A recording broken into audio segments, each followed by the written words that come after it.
Hi, I'm Marianne. And I'm Katie, and we're interviewing Mrs. Mary Barberio, who lived through the Great Depression. and is also Marianne's grandmother. How old were you when the stock market crashed? I was about 5 years old. Where did you live? I lived in Bridgeport, Connecticut. What were your parents' jobs? My father worked at a gas station for his father, and my mother was a homemaker. Did your father become unemployed because of the stock market, or did your grandfather lose business? He worked for a couple of years at the gas station, and then he became unemployed. How greatly affected were you by the depression? Pretty much. Money was pretty scarce, and jobs were very hard to find. And I had 4 brothers, myself, my mother, and father. And we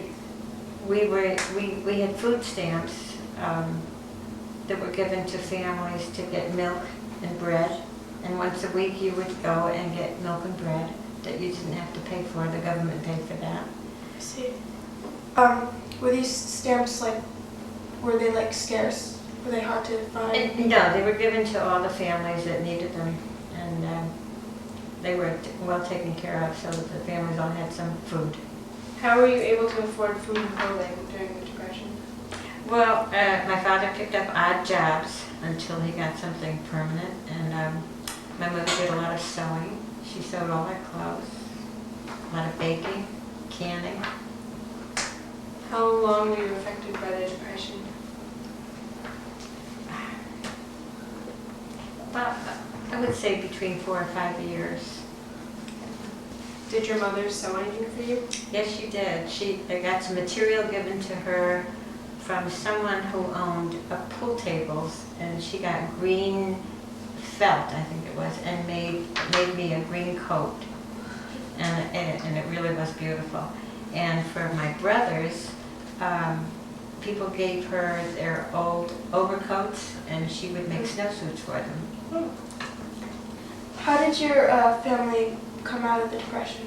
Well, my father got a job at the Bridgeport Brass, and it was a pretty good job, and he didn't make a lot of money, but it was enough to feed the family and get started again. And my mother picked up some small jobs, some little jobs to help out. So she took some sacrifices.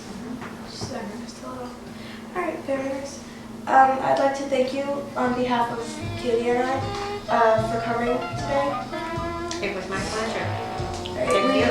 did learn a lot from this experience. Thank you very much. All right.